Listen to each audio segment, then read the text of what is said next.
Bom, graça e paz na sua vida, seja muito bem-vindo à Casa de Adoração, sejam muito bem-vindos a mais um dia de estudo. Hoje nós vamos falar do segundo capítulo da carta de Pedro.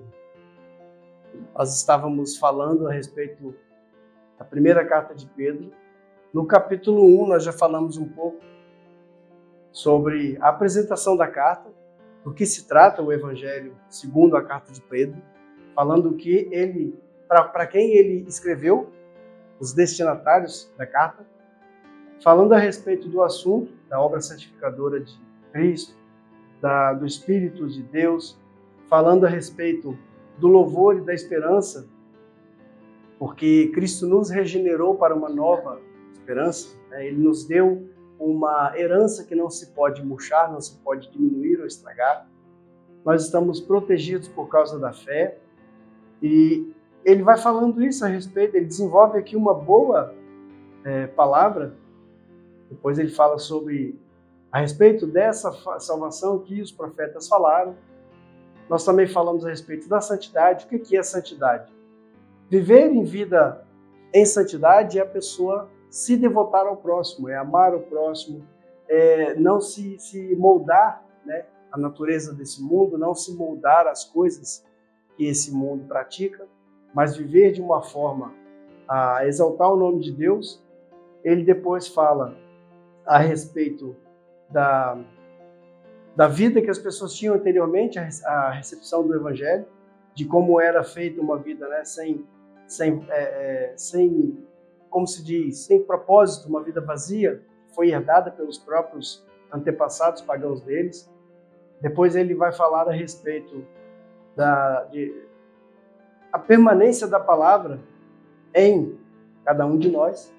Por meio da palavra de Deus, vocês foram regenerados, não de uma semente perecível, ou seja, nós não somos mais frutos, né, simplesmente de um casamento. Nós não nascemos de forma natural. Para Deus, nós nascemos de forma sobrenatural, por meio da palavra. Então, agora nós vamos explorar o capítulo 2, dando continuidade à primeira palavra que ele usa. Nós vamos utilizar aqui, o texto que eu vou utilizar hoje é a Nova Versão Internacional, NVI, uma linguagem bem fácil, bem simples. E vamos explorar ela. Esse capítulo é um pouco mais, digamos assim, explicativo do que o primeiro capítulo. Então nós vamos conseguir fazer com um pouco menos de tempo e correria que foi o primeiro. Eu vou fazer a leitura então, aqui da NVI, e vocês acompanham aí. Portanto, livrem-se de toda maldade, de todo engano, hipocrisia, inveja e de toda espécie de maledicência. Como crianças recém-nascidas, desejem de coração leite espiritual puro, para que por meio dele cresçam para a salvação, agora que vocês provaram que o Senhor é bom. À medida que se aproxima dele, ou à medida que se aproximam dele, que é a pedra viva, rejeitada pelos homens, mas escolhida por Deus,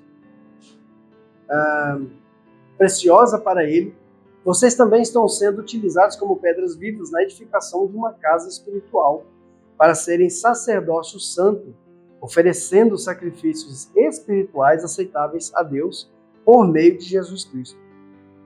Pois assim é dito na Escritura: eis que ponho em Sião uma pedra angular, escolhida e preciosa, e aquele que nela confia jamais será envergonhado. Portanto, para vocês, os que creem, esta é pedra preciosa, mas para os que não creem, a pedra que os construtores rejeitaram tornou-se uma pedra angular e pedra de tropeço, a rocha que faz cair. Os que não creem tropeçam, porque desobedecem a mensagem para o que também foram destinados. Vocês, porém, são geração eleita, sacerdócio real, nação santa, povo exclusivo de Deus, para anunciar as grandezas daquele que os chamou das trevas para a sua maravilhosa luz. Antes vocês nem sequer eram povo, mas agora são o povo de Deus. Não haviam recebido misericórdia, mas agora a receberam. Amados, insisto que, como estrangeiros e peregrinos no mundo, vocês se abstenham dos desejos carnais que guerreiam contra a alma. Vivam entre os pagãos de maneira exemplar para que, mesmo que eles os acusem de praticar o mal, observem as boas obras que vocês praticam e glorifiquem a Deus no dia da intervenção dele. Por causa do Senhor, sujeitem-se a toda a autoridade constituída entre os homens, seja o rei como autoridade suprema, seja os governantes como por ele enviado para punir os que praticam o mal e honrar os que praticam o bem. Pois é da vontade de Deus que, praticando o bem, vocês silenciem a ignorância dos insensatos. Vivam como pessoas livres, mas não usem a liberdade como desculpa para fazer o mal. Vivam como servos de Deus, mas tratem todos com o devido respeito. Amem os irmãos, temam a Deus e honrem o rei. Escravos, sujeitem-se aos seus senhores com todo respeito, não apenas aos bons e amáveis, mas também aos maus.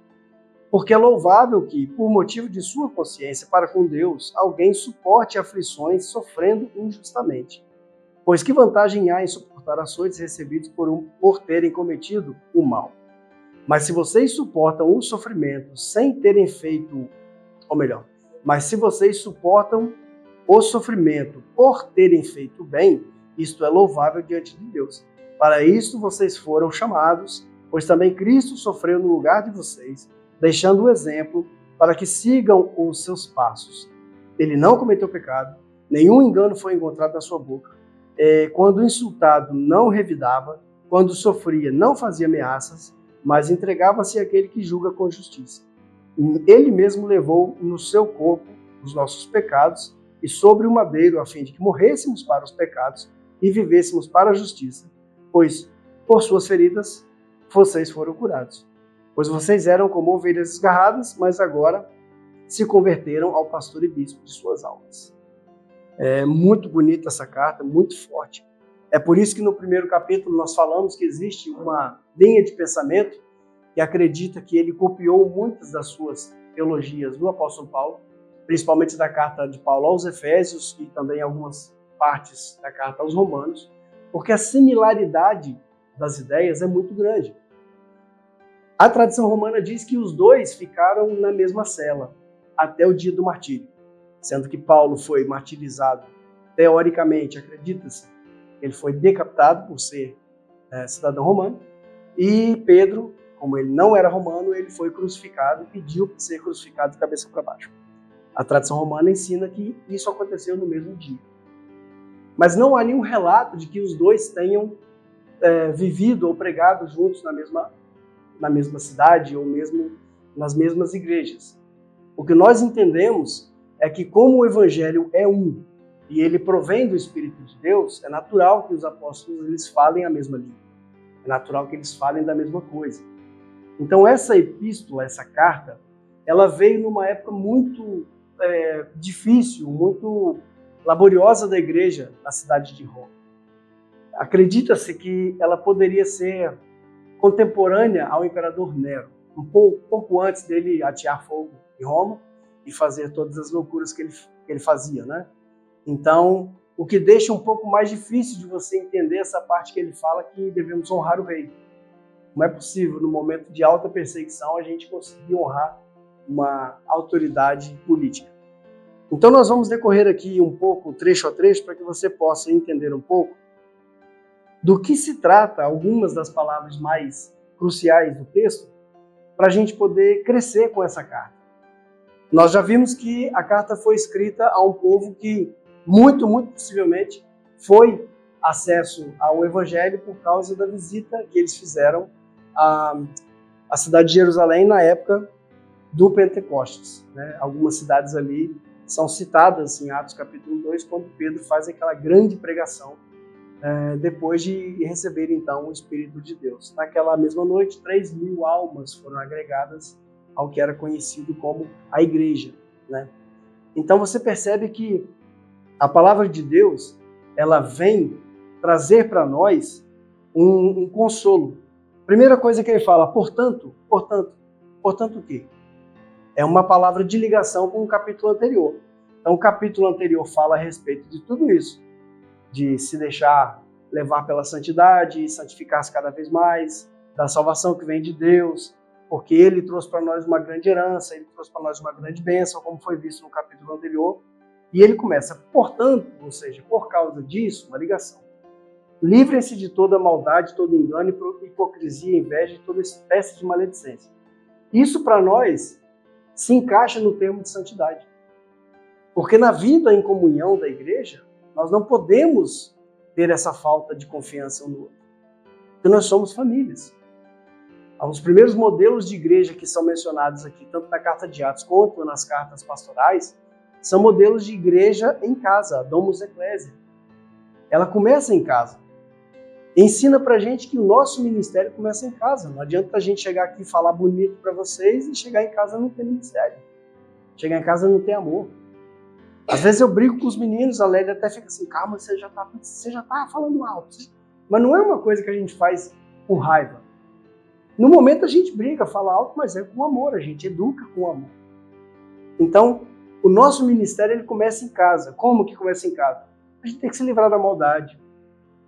A gente tem que se livrar do engano, da hipocrisia, da inveja, maledicência, fofoquinha, conversinha fiada. Porque essa maldade, ela vem, aqui no termo da Almeida, ela é traduzida como malícia. Mas na verdade seria uma má vontade, sabe? Fazer as coisas com má vontade. É um desejo de prejudicar outra pessoa. Entre irmãos, numa Domus Ecclesia, nós não podemos ter esse sentimento. Essa maldade que é dita aqui, a palavra kakia, ela significa uma perversidade que não tem vergonha de quebrar as leis. Você, mesmo sabendo que você é irmão, que você está em união, você não querer ajudar uma pessoa, não fazer alguma coisa, você quebra a lei do amor que Cristo colocou em nosso coração por causa desse sentimento. O engano, hipocrisia, invejas, isso aí a gente já conhece, são palavras que realmente a gente tem um conteúdo grande para poder falar. O engano é o dolos. O dolos é quando você faz uma coisa intencionalmente, né? Tanto é que foi para o português traduzido como algo doloso, algo de intenção. Depois ele fala sobre a hipocrisia. A hipocrisia seria o que a gente fala, você fazer as coisas como se fosse um ator, você atuar. Não é algo sincero, não é algo de coração. Você está atuando. É uma hipocrisia. Então, a murmuração ou a maledicência é você falar ou nutrir um desejo proibido, uma luxuriosidade, ou desejar luxuriosamente, é isso mesmo, desejar luxuriosamente, e fazer alguma coisa, como se diz, falar mal, uma maledicência, uma coisa que não agrega em nada, né, vamos dizer assim. O versículo 2 ele fala, como crianças recém-nascidas desejem de coração o leite espiritual. Ele coloca o crente, já que nós temos essa metáfora de renascidos, alguém, né, que foi morto, sepultado e renascido em Cristo, e ele fala a respeito da pessoa ter um novo nascimento. Então ele usa a metáfora de bebês por causa do novo nascimento e fala sobre desejar o leite espiritual. Isso fala da palavra de Deus. Essa palavra espiritual, que foi traduzido aqui, espiritual e puro, para que por meio dele cresçam para a salvação, agora que provaram que o Senhor é bom. A NVI ela traduz isso como uma afirmação. Algumas outras traduções vai traduzir isso como se é que experimentaram que o Senhor é bom. Mas na verdade é uma afirmação. O leite, como nós falamos, espiritual, o original grego está lógicos. Então você percebe do mesmo jeito que o apóstolo Paulo fala que nós devemos nos entregar como sacrifício lógico, ter uma adoração, um culto racional, que também é a palavra lógicos. O leite, ou seja, a palavra que ele quer receber, ela tem que ser lógica, tem que ser uma palavra que traz realmente um ensinamento lógico, traz um ensinamento ligado à essência do Evangelho. Em outros locais, a palavra é também traduzida como espiritual, por isso que aqui ficou como sendo palavra espiritual. Depois vem a palavra puro, que é o endoxos, que é alguma coisa que não foi pervertido, alguma coisa que não estragou. Ou seja, é alguma coisa honrada e gloriosa. Porque existem palavras ou existem ensinamentos que não são necessariamente voltados para o ensinamento dos apóstolos. Infelizmente, nós estamos no momento do Evangelho que algumas igrejas têm optado por pregações coach, massagear o ego, falar bonito, deixar a pessoa emotiva, emocionada. Outras têm um mau hábito de enclausurar os crentes, falar sobre maldições, falar sobre hierarquia, falar sobre a questão da cobertura espiritual que não existe. Isso tudo vem a denotar que é falta de palavra.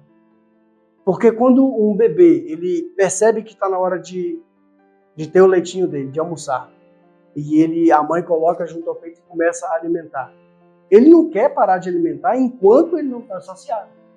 Então essa analogia fala que nós devemos ser como essas crianças que procuram o leite verdadeiro a ponto de encher realmente, de saciar a nossa sede espiritual da palavra. Não é uma questão de você simplesmente se colocar diante de um texto e ler como uma forma mecânica e tentar entender isso simplesmente como uma leitura clássica ou alguma coisa do tipo. Mas é você perceber no texto, você perceber na pregação, no ensinamento, a lógica do Evangelho. E você entender isso como o Evangelho é um estilo de vida, é uma forma que as pessoas vivem. Fala a respeito da palavra ou da pedra, porque ele diz aqui: à medida que se aproximem dele, a pedra viva, rejeitada pelos homens e escolhida por Deus, preciosa para ele. Ele usa uma metáfora da pedra como sendo uma palavra do ramo de construção. Essa palavra pedra, ela é colocada como uma pedra de alicerce, uma pedra de base. Então usa-se o exemplo daquela pedra da pirâmide, as partes mais baixas ou as pedras de quina, da esquina da pirâmide. Em outro ponto, ele vai dizer aqui: vocês estão sendo utilizados como pedras vivas na edificação de uma casa espiritual. E ele fala aqui do versículo do Salmo 100 do Salmo, cadê? Versículo é o 7? Não. Aqui, é esse aqui. Salmo 118, versículo 22. Alguns teólogos falam sobre uma pedra basilar, uma pedra que era colocada na fundação da casa, e outros usam o exemplo de uma porta que era muito comum na época de Jesus, né, no que é hoje conhecido como Israel, Palestina, enfim. A porta era mais ou menos assim. Ela tem um arco. E no meio, aqui em cima, onde as duas fileiras de tijolos se encontram, existe uma pedra que ela é meio triangular, uma pedra chamada pedra pontuda ou aguda, pedra de esquina. Dizem que você pode tirar qualquer uma das pedras do lado e pela armação da casa a porta não cai. Mas essa pedra de esquina que fica aqui em cima, se for removida, cai toda a parede. Porque ela suporta todo o peso em formato de arco, ela é concentrada aqui em cima. Então ele usa esse exemplo de pedra, lembrando do Salmo 118 que fala, quando Deus lança a profecia, aqui a profecia está no versículo 6. Eis que eu ponho em Sião uma pedra angular, escolhida e preciosa, e aquele que nela confia, jamais será envergonhado. Portanto, para vocês, os que creem, ela é uma pedra preciosa. Mas para os que não creem, é uma pedra que a pedra que os construtores rejeitaram, que é a continuação do Salmo 118, tornou-se pedra angular. Ele está falando aqui da pedra que às vezes você está caminhando e ela tem aquela ponta para cima. E é onde você vai tropeçar. E é a pedra que faz cair. O texto aqui diz na NVI, a pedra que faz cair, pedra de tropeço. Por quê? Em toda a profecia, quando Jesus ele esteve no mundo, viveu como nós, entregou a sua palavra do reino de Deus, a palavra e a interpretação que ele dava aos que tinham fome de Deus e às que estavam dispostas a receber esse evangelho, ela foi como uma pedra basilar, ela foi como uma pedra de suporte, em que hoje nós chamamos, o evangelho foi construído em cima dessa pedra. E do mesmo modo, na mesma comparação, ela é uma pedra de esquina, pedra triangular, feita colocada por cima, que segura toda a parede, segura toda a porta e faz uma passagem. Em algum lugar no Evangelho de João, Jesus vai dizer, eu sou a porta das ovelhas. Então, quem passar por mim encontrará a passagem, ele vai passar e do outro lado encontrará a pastagem, o alimento. A figura do pastor ela é muito usada por causa disso. No último versículo nós vamos falar disso também. Então essas palavras, do mesmo jeito que para nós ela é colocada, considerada como uma palavra de salvação, de redenção, de verdade, para quem não crê, ela é uma palavra de ofensa. É alguém que lê e não entende, é alguém que não acredita, é alguém que usa isso de uma forma a tropeçar, porque faz com que ele venha cair de verdade. E o Evangelho é assim. Para aqueles que estão, como diz aqui a palavra, né? No final do versículo 8, ele fala, os que não creem tropeçam, porque desobedecem a mensagem, para o que também foram destinados. Aqueles que não obedecem a mensagem, aqueles que não recebem o Evangelho, estão destinados ao julgamento. Eles estão destinados à ira de Deus. Como diz o Evangelho de João, no capítulo 3, versículo 36. Aquele que não tem o Filho de Deus, sobre ele permanece a ira de Deus. O que nós precisamos, então, guardar dessa palavra e entender do capítulo 2 de 1 Pedro, é que o Evangelho ele tem para nós esse sentido tanto de base, onde nós começaremos a nossa vida com Deus, e ele tem o sentido de proteção, que é essa pedra que segura o arco, que mantém a casa estável. Por mais que a gente não acredite que uma igreja seja esse monumento de paredes que nós estamos dentro, mas ela faz com que a igreja, o organismo vivo e místico que nós somos, cada um de nós, sendo colocados um de apoio ao outro, sejamos então feito essa casa espiritual, como nós vamos ver aqui para frente.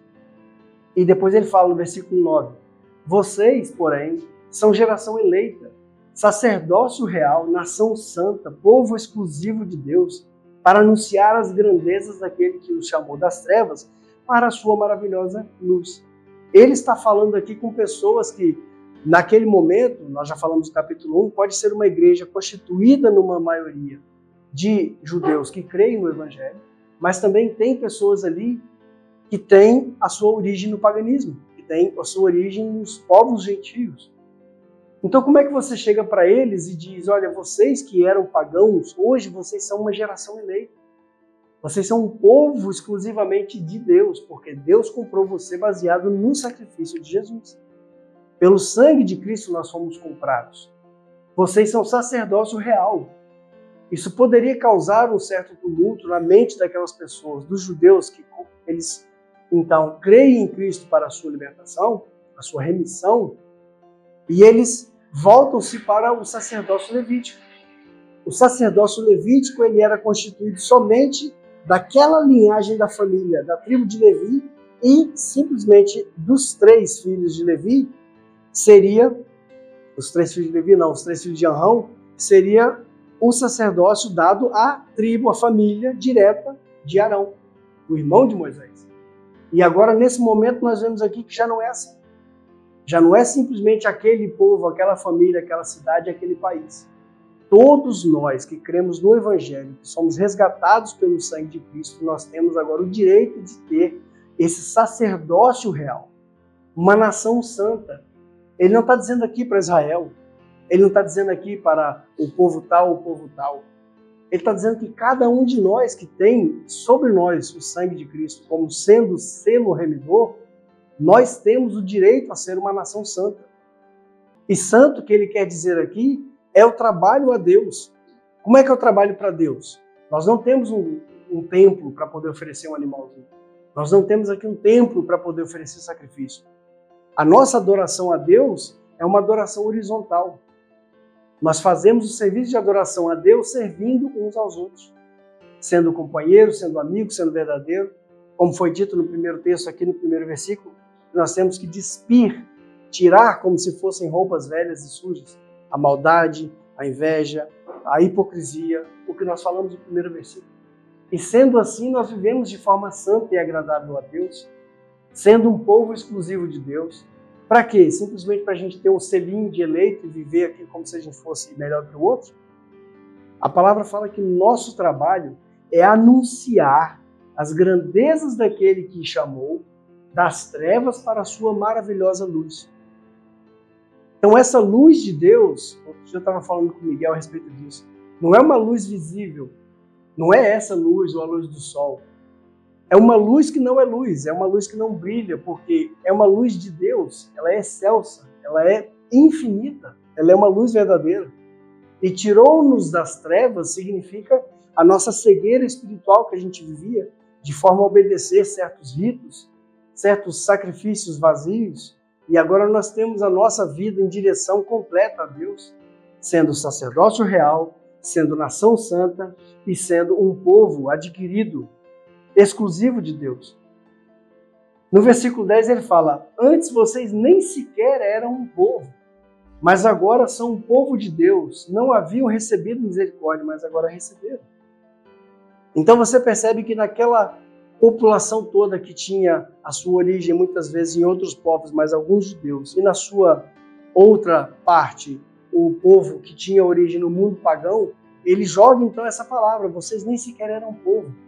Lembrem-se que nessa altura já existia então a perseguição aos judeus e, por conseguinte, por causa que os romanos acreditavam que o cristianismo era uma vertente da fé judaica, existia também a perseguição aos cristãos.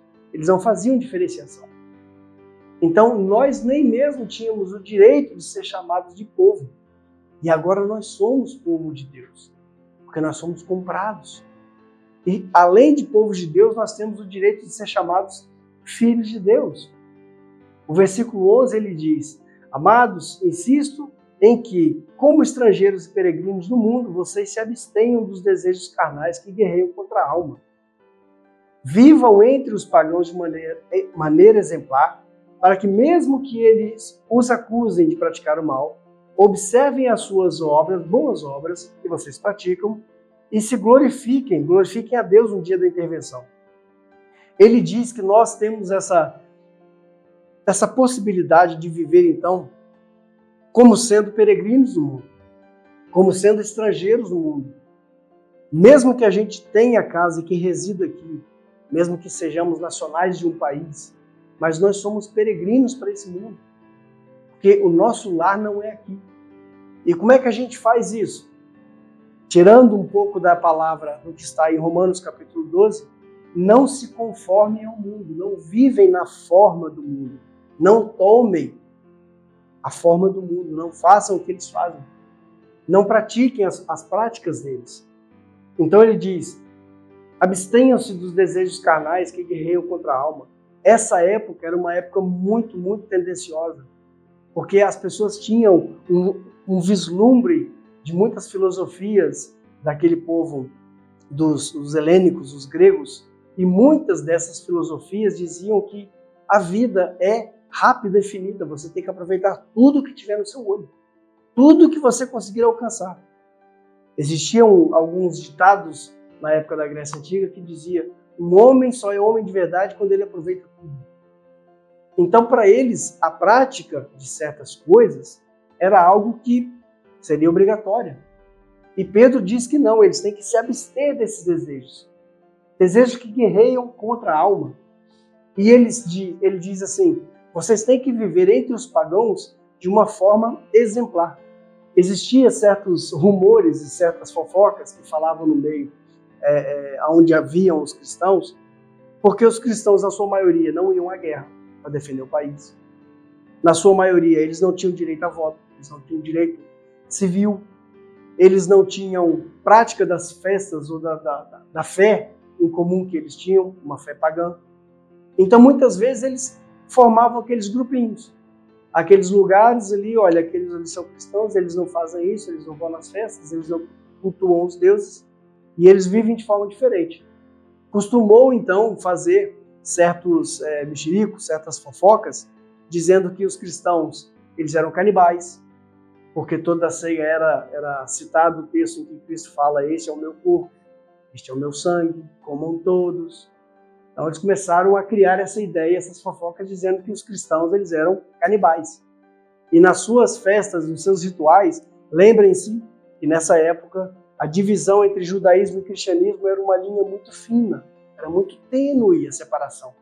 Então, muitos deles, mesmo sendo aceitos no Evangelho e mesmo fazendo parte da igreja, ainda tinham certas práticas de tradição.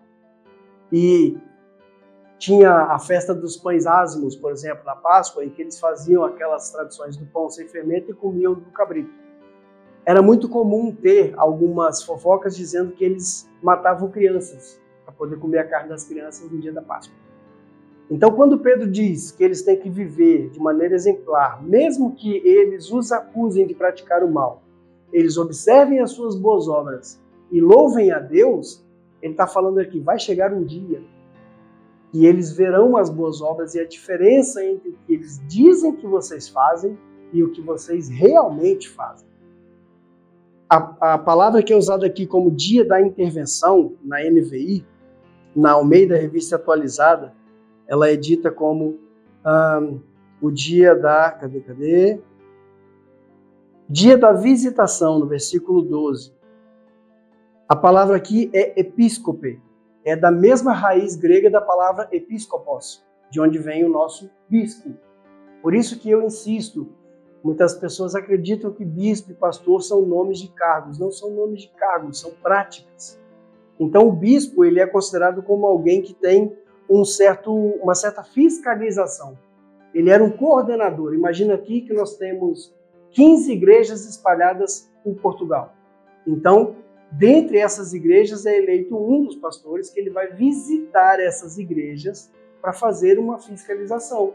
Se todos pregam o mesmo evangelho, se todos vivem a mesma prática, se todos ensinam as mesmas palavras. Entende? Se existe o mesmo hábito do evangelho no meio do povo. Então, essa visitação não é uma visitação de alegria, de felicidade. Olha, Jesus está aqui. Jesus nos visitou. É uma visitação de inspeção. É uma visitação de fiscalização, vamos colocar assim. Porque a palavra episcope, ela dá essa ideia de alguém que vem para fiscalizar se está certo ou errado. Então, se nós formos pegos certos no dia da nossa visitação, seremos louvados por Deus, seremos abençoados porque fizemos o correto. Se nós formos pegos e não estivermos fazendo o correto, nós seremos, corrigidos pelo Senhor. Então o termo aqui muitas vezes também é traduzido em outras Bíblias como sendo o dia do Senhor.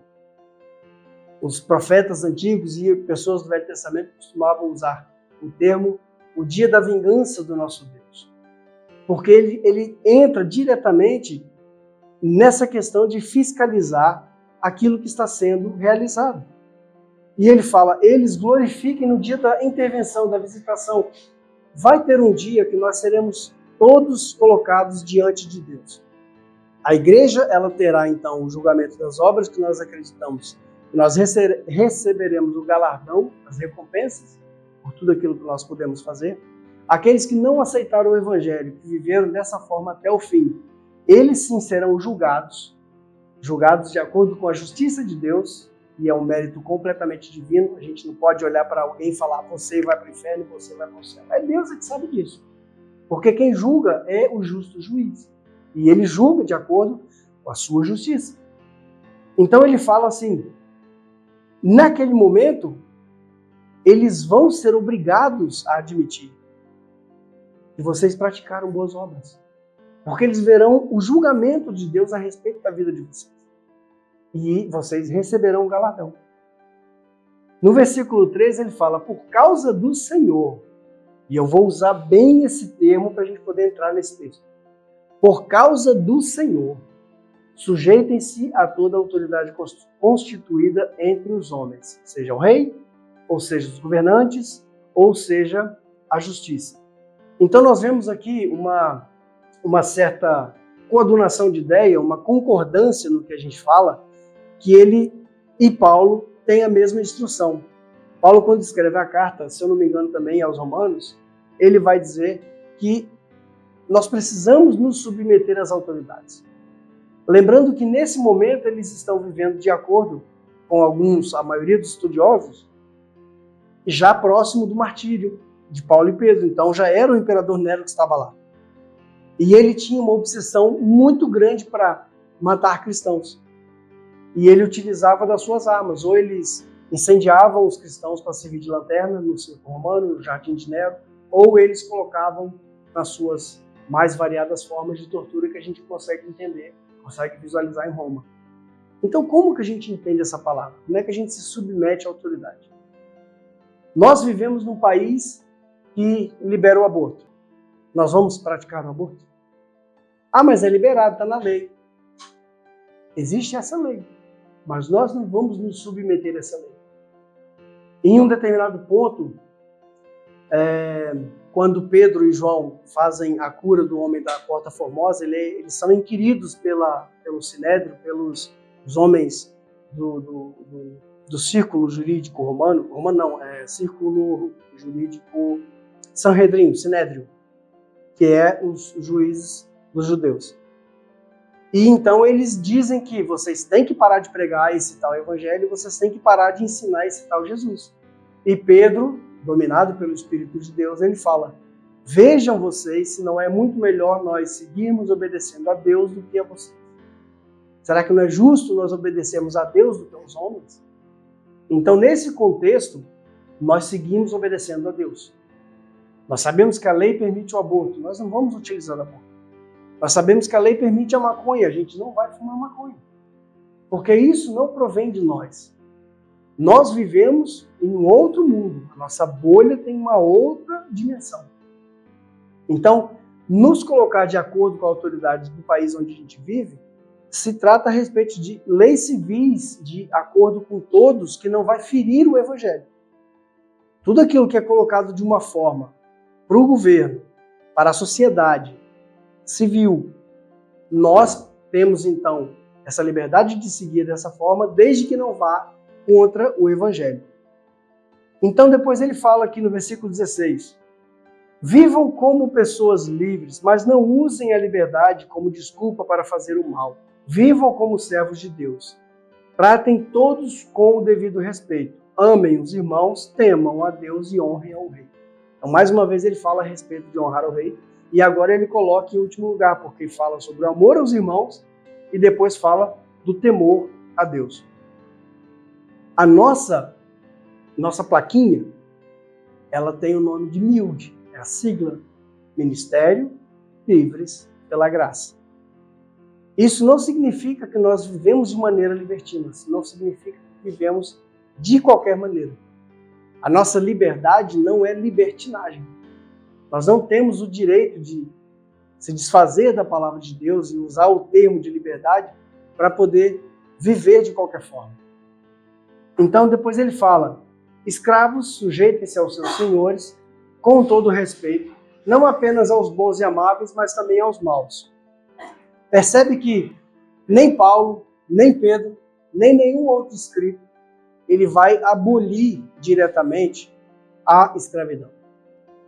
A nossa consciência do nosso mundo ocidental, ela traz a palavra, a prática da escravidão, lembrando muito fortemente da última escravidão africana que nós conhecemos. O continente europeu, o continente americano, se usou muito dessa deportação em massa feita pela África e consumo de escravos. A concepção de escravidão no mundo grego é diferente. Não é exatamente dessa forma. Por quê? A escravidão no mundo romano, ela é como uma forma da pessoa conseguir se manter viva e ter uma certa dignidade, sendo que ela já não tem mais como sobreviver. Muitas pessoas, na época em que essa carta foi escrita, eram escravas e eram médicas, e eram professoras, e eram bispos de algumas igrejas, eram escravos. A palavra que ele usa aqui como escravos, que muitas outras traduções têm a palavra de servos, servas, ela é a palavra oiketes. A palavra oiketes significa aquele que vive na mesma casa que outro, falando de todos que estão sob a autoridade de um mesmo chefe de família, um servo ou um doméstico. Então ele não é aquele servo, como nós costumamos dizer, o diáconos. Ele também não é aquele servo que nós costumamos usar aqui nas pregações, o nome de dulis, que são realmente servos de classe muito inferior. Ele usa o termo aqui oiketes, que é um serviçal doméstico. E muitas dessas pessoas, diz aqui a tradição, alguns desses escravos, eles se tornaram chefes, ou seja, se tornaram líderes de igrejas em lares, sendo que o seu próprio mestre, o seu próprio dono, em termos, ele era um membro. Então era comum, na época da escrita dessa palavra, na hora do culto, vamos dizer assim, o Gil, que é o escravo, o servo, está aqui pregando, ensinando o reino de Deus, e o meu dono, em termos, estar ali sentado ouvindo a palavra. Era muito comum ter pessoas que não conseguiam empregos e ela se vendia como escravo. O escravo, nesse termo, ele tinha direito a metade de um salário normal. Então você pode perceber isso pelo escrito que Paulo fala. Vou pegar aqui um texto que eu anotei. E ele fala aqui, 1 Coríntios capítulo 7, 21 até o 23, ele diz: foste chamado sendo escravo, não te preocupes com isso, mas se ainda podes tornar-te livre, aproveita a oportunidade. Então, quer dizer, como é que esse homem conseguiria comprar a sua liberdade se ele não tivesse uma renda, uma garantia de dinheiro? Era porque esse tipo de escravidão, nesse período, ele tinha um meio salário. Ele tinha uma possibilidade de juntar o dinheiro.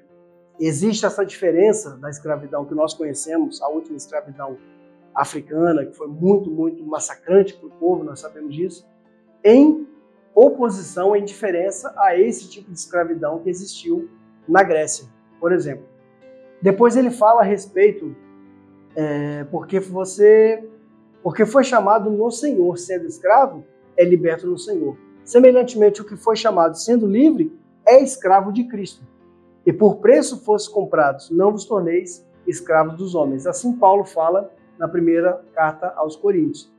Eles não tiveram, então, essa aplicação de abolir diretamente a escravidão, mas você lembra da carta de Paulo a Filemon, que Paulo ele fala para que o Onésimo, que era um escravo fugitivo, fosse recebido como um irmão. Também diz ao escravo que ele tem que se portar bem, ou seja, ao servo, que ele não pode se usar do termo da liberdade, que aqui dentro da nossa coinonia, nossa comunidade cristã, nós não temos hierarquia, nós não temos diferença entre um e outro, porque somos todos filhos de Deus, mas lá no trabalho eu não tenho direito de desobedecer o meu Senhor. Existe esse respeito dentro do trabalho. E ele fala bem sobre isso, porque é louvável, ele diz aqui, os escravos sujeitem-se aos seus senhores com todo respeito, não apenas aos bons e amáveis, mas também aos maus. Não adianta simplesmente a gente chegar hoje ao nosso patrão, que não vale um copo de pinga, e falar, brigar com ele, discutir por causa desse tipo de tratamento, porque nós somos livres. A gente vai usar essa bandeira? Aqui está escrito, olha, por causa do Senhor, ele usa esse termo. Por causa do Senhor, sujeitem-se. Nós temos que nos sujeitar às autoridades e também aos nossos patrões. Isso funciona há 2000 anos atrás e isso precisa funcionar hoje. Então a gente não pode tomar como sendo esse problema de ter um patrão mau, ter um patrão ruim. A primeira oportunidade que você tem de conseguir um outro trabalho, Deus abençoe, siga a tua vida. Agora, se você vive num ambiente em que o patrão é mau, então louve a Deus estando sujeito a esse patrão, mesmo ele sendo mau. E Pedro fala a respeito disso. Ele diz aqui, é louvável que, por motivo da sua consciência para com Deus, suporte aflições sofrendo injustamente. Nesse ponto, ele fala a respeito das pessoas que, por causa do Evangelho, sofrem uma mudança de direito. Lembre-se que a gente falou no início que os que eram do reino, os que eram do caminho, os que tinham essa fé que hoje nós chamamos de cristã, eles não tinham direitos como cidadãos comuns. Eles eram completamente chancelados, eles eram completamente obrigados a viver de uma forma sem direito. Mas Pedro diz que isso é louvável a Deus. Deus está vendo o que está acontecendo. Nós temos que propagar o Evangelho a toda forma, a toda pessoa, a toda cultura. E ele diz aqui, o que é melhor, você ser castigado porque você fez o bem ou você ser castigado por fazer o mal? Se a gente sofre um castigo, e ele usa o termo açoites, né? Apanhar de açoites, se a gente sofre o sofrimento por consequência de um mau hábito, é só a lei sendo cumprida. Mas se nós continuamos perseverantes no Senhor, vivendo de forma justa, mesmo sendo alvo de açoites, por praticar o bem, por anunciar o Evangelho, por viver de forma digna ao Evangelho, isso é louvável perante Deus. E ele diz, para isso vocês foram chamados, pois também Cristo sofreu no lugar de vocês, deixando o exemplo para que sigam os seus passos. Aqui ele vai citar agora uma lista de versículos de Isaías 53, do versículo 9 para frente. E você percebe que, do mesmo jeito que Paulo fala em Filipenses, a respeito da magnitude de Cristo que deixou o seu lugar de glória e nasceu como sendo um servo, a imitação de um homem. Ele nasceu debaixo da lei, como sendo filho de uma mulher, viveu como um ser humano. E nem por isso ele se achou no direito de se usurpar desse castigo e abandonar todos nós, mas ele foi verdadeiro e morreu, seguiu o caminho até a cruz e foi lá morto. Então, Pedro usa esse tipo de comparação do Evangelho, também de Paulo. Pedro fala que para Deus é valioso quando nós sofremos por amor ao Evangelho. Se a gente sofre simplesmente porque a gente é mau, não tem vantagem nenhuma. Agora, sofrer pelo Evangelho é outra coisa.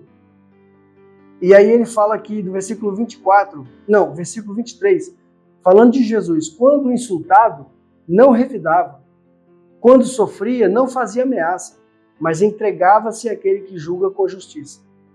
Nós sabemos que a vingança do povo de Deus, ela vem do Senhor. Nós vivemos de forma a ter a honra de Cristo à nossa frente, a fazer com que seja refletida ao mundo a nossa, ou seja, a imagem de Deus em nós. Então nós temos que viver dessa forma. Nós temos que honrar o Rei, sendo o nosso Rei Jesus, e fazer o trabalho como se fosse direcionado ao próprio Jesus.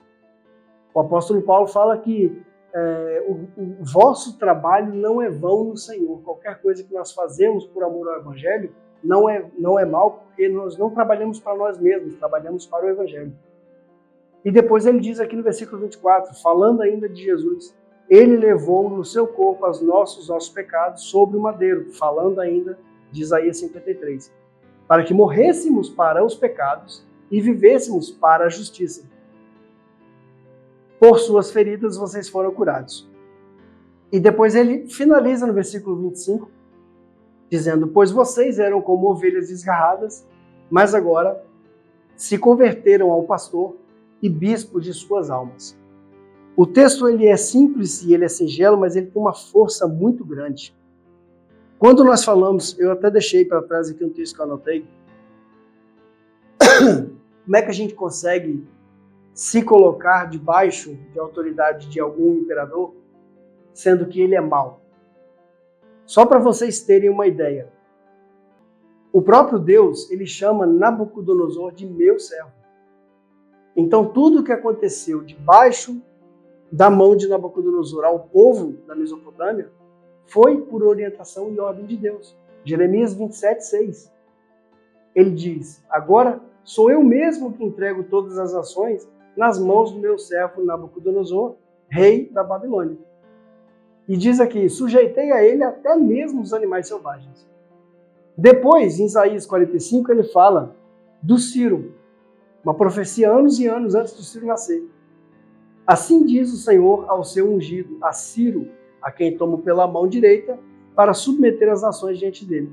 Então nós temos que ter na nossa cabeça que se existe esse tipo de dominação, esse tipo de governante, nesse caso da época da epístola, um imperador, ele está debaixo da autoridade de Deus. Deus governa todas as coisas. O poder está sempre na mão de Deus. Você acha que Deus foi pego de surpresa pela guerra da Rússia? Ele acordou assim de manhã e viu que a Rússia estava bombardeando. Você acha que Deus não sabe o que está acontecendo em Israel, na Palestina ou em Gaza? Deus controla todas as coisas. Nós, na nossa cabeça, nós temos uma visão limitada de uma pequena fração de segundos de um quadro, de um filme. Deus já sabe o filme inteiro. E Ele faz todas as coisas de acordo com a sua vontade. Não estamos entrando aqui no âmbito de destinação, predestinação, calvinismo, arminianismo. Estamos falando da vontade de Deus. Quando Deus quer, quando Deus manda, Ele faz. E nós vivemos dessa forma. Quando Pedro fala a respeito de nos entregar a Deus, termos em Deus a nossa fé, a nossa confiança, porque Ele é o pastor e bispo das nossas almas, são palavras muito conhecidas daquele povo. Lembre-se do Salmo 23. O Senhor que é o meu pastor, e não me faltará. Aqui a palavra pastor que é utilizada é poimen. É uma pessoa que alimenta, é uma pessoa que tem responsabilidade, é uma pessoa que cuida. O pastor, ele é colocado... Hoje em dia que você ser pastor é uma coisa luxuosa. Hoje em dia que uma pessoa ser pastor dá muito dinheiro. Hoje em dia que ser pastor é sinônimo de vida ganha. Na época dos apóstolos e de Jesus, ser pastor é se colocar em risco da boca do lobo, é dormir no chão no relento, porque ele era a porta das ovelhas. O cercado das ovelhas eram 3 paredes. A 4ª parede era um funil e não tinha porta. Então como é que vai manter o rebanho lá dentro? O pastor dormia na porta. Enquanto ele dormia na porta, ao relento, debaixo do perigo de ser devorado por um animal selvagem, debaixo do perigo de ser assaltado por alguém armado para roubar uma ovelha, mas ele estava ali para dar vida pelas suas ovelhas. Então Jesus se coloca como um pastor nesse sentido. O bispo, como nós falamos aqui, bispo ele vem da palavra episcopos, que é o supervisor. Também é um pastor, também é alguém que cuida. Mas é alguém que cuida de alguém que está cuidando de uma igreja. Não que isso vá gerar para nós essa ideia de hierarquia. Porque criou-se na igreja moderna essa questão de que você, para servir, tem que ser um cooperador. Aí se você for um bom cooperador, você sobe para o cargo de diácono. Aí depois do diácono, se você for casado e for bom cooperador, você vai subir para o evangelista. Aí depois para o presbitério, depois o pastor, depois o bispo. Não existe isso. A palavra de Deus fala em dons. Cada um tem o seu dom. Em todas as 3, 4 listas de dons que nós temos no Evangelho, existe o dom do pastor, existe o dom do diaconato, existe o dom do serviço. Então nós precisamos entender que essa questão de se entregar ao bispo e pastor das nossas almas está falando aqui totalmente de Jesus. Ele é o pastor porque ele morreu por nós, ele nos alimenta, ele cuida de nós, e ele é o nosso bispo, episcopos, que ele está governando todas as igrejas, porque no final de todas as coisas, quando Jesus reunir o seu povo, vai ser todas as igrejas formarão um único povo que é chamado a Igreja Mística de Deus. Então, Pedro, quando ele fala nesse capítulo, ele chama a atenção da necessidade de viver de forma santa, de viver de forma piedosa, de obedecer às leis do país, até o ponto que elas possam, talvez, ferir o Evangelho. Mas no momento em que isso vai ferir o Evangelho, nós ficamos com o Evangelho. Vivemos de acordo com a liberdade de Cristo, praticando a santidade, amar o próximo, ajudar a viúva, o órfão, aquele que tem a possibilidade de ajudar, ajude. E é disso que se trata o Evangelho, vida prática. Amém? Então vamos hoje acabar por aqui o capítulo 2. Se Deus abençoar, na próxima oportunidade vamos entrar na explicação do capítulo 3. E essa viagem nas cartas dos apóstolos tem sido muito recompensadora para mim. Sinceramente. Você ter a possibilidade de estudar a fundo o que os apóstolos viveram e escreveram, ensinaram, é muito galardoador, é um presente de Deus. Se Deus quiser, a gente continua com isso. Amém? Vamos orar?